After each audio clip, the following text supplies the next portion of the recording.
et bienvenue sur la chaîne ABC Contrebérant. Comme promis, aujourd'hui on fait un nouveau tirage du Choix-peau magique pour écrire de nouvelles aventures.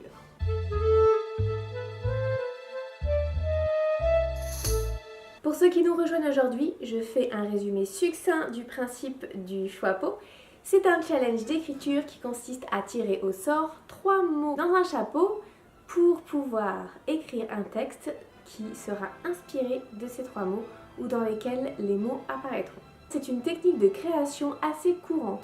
Prendre des choses anciennes et en faire quelque chose de neuf. Vous pourrez voir dans les premières vidéos du Choix-peau tout le principe du Sendai Banashi. J'en parle à chaque fois. Ce mot japonais qui dit bien prendre de l'ancien pour en faire du neuf. En gros, aujourd'hui, on va commencer à créer quelque chose de nouveau. Bon, maintenant on connaît bien le principe, hein. C'est quand même la 3e fois que je le fais, alors je vais directement prendre mon chapeau. Je vous remonte toutes les petites feuilles à l'intérieur et je vais tirer 3 mots au sort.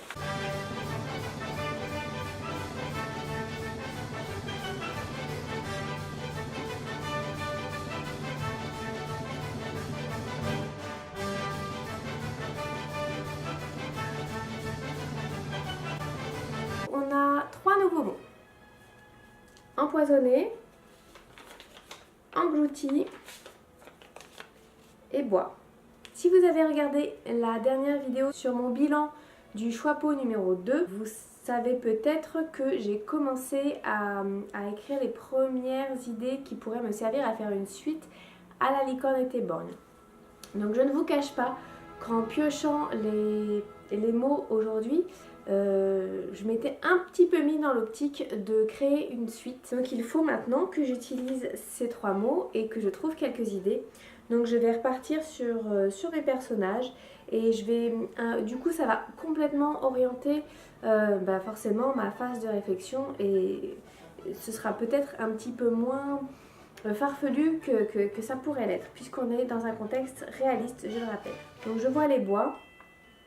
Ou le bois. Je pense tout de suite forcément au bois qui est sur le terrain d'Angèle dans le Limousin et dans lequel d'ailleurs dans la licorne dès le premier chapitre elle découvre un squelette. C'est peut-être l'occasion de réutiliser ce lieu. Est-ce que ce serait pas l'occasion d'y découvrir quelque chose? Je pense peut-être à une trappe qui permettrait d'accéder à un abri, que ce soit un abri qui date de la guerre ou moi je dirais un truc anti-nucléaire mais ça fait vraiment très américain, qu'elle pourrait découvrir dans son bois et il faudrait que ça ait une utilité, donc forcément elle aurait besoin de se cacher.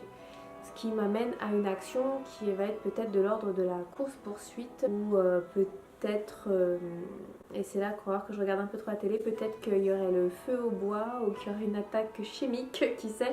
Enfin, il faudrait que cette cachette soit utile et je vais voir si on ne peut pas découvrir encore d'autres choses à l'intérieur de ce bois que finalement elle ne connaît pas. Là j'ai englouti. Moi, vous me dites englouti, je pense forcément à un trésor.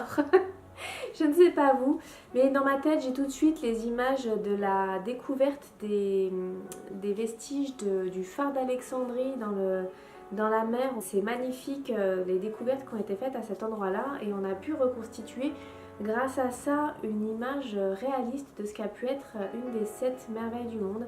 Donc forcément moi ça m'appelle trésor, ça m'évoque des trésors sous-marins et j'ai bien envie de raconter quelque chose comme ça. Ça pourrait être au cœur d'une nouvelle enquête puisqu'on est, du coup je vais repartir sur une idée d'enquête, peut-être trouver un trésor englouti, à savoir ce que c'est et où c'est, mais je pense que ce sera pas dans le Limousin. Ensuite, empoisonné. Alors, je suis pas une pro des poisons et je vais encore me faire ficher en faisant des recherches sur Google sur comment empoisonner les gens. Mais comme dirait Rick Castle, il y a 2 catégories de personnes qui réfléchissent à comment tuer quelqu'un, les psychopathes et les écrivains. Je pense tout de suite à empoisonner un de mes personnages, ça va de soi.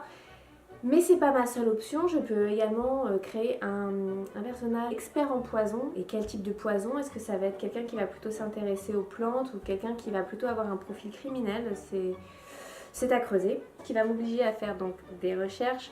Ça dépend si je vais vouloir qu'on retrouve des traces du poison dans le sang ou pas. Et forcément, je suis aussi amenée à me demander dans quelles circonstances quelqu'un peut se faire empoisonner, ou si c'est un accident, si ça peut être un point de départ de mon intrigue ou un rebondissement. J'avoue que je préférerais que ça se mette dans un rebondissement, puisque si on part à nouveau sur une chasse au trésor, je vois pas trop bien comment un empoisonnement pourrait inciter Angèle à encore aller enquêter sur le terrain, parce que ce serait peut-être un peu dangereux, quoique comme elle est un petit peu folle alliée, comme on me l'a fait remarquer, ça l'empêcherait peut-être pas. Ça pourrait être un super rebondissement, un empoisonnement, quelqu'un qui va quitter la scène peut-être un petit peu trop tôt.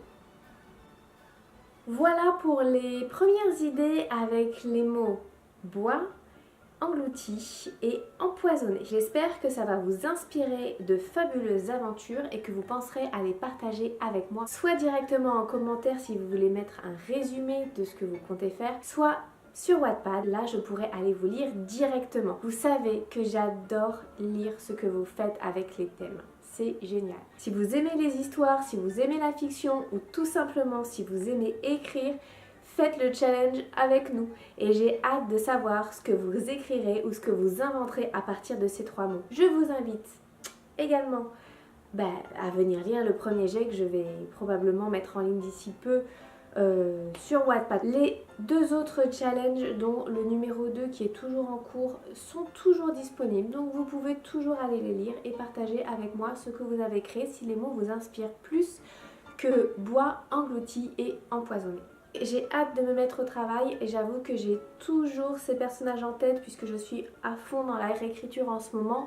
Et donc j'ai très envie de retourner faire un petit voyage avec eux et leur écrire une intrigue supplémentaire.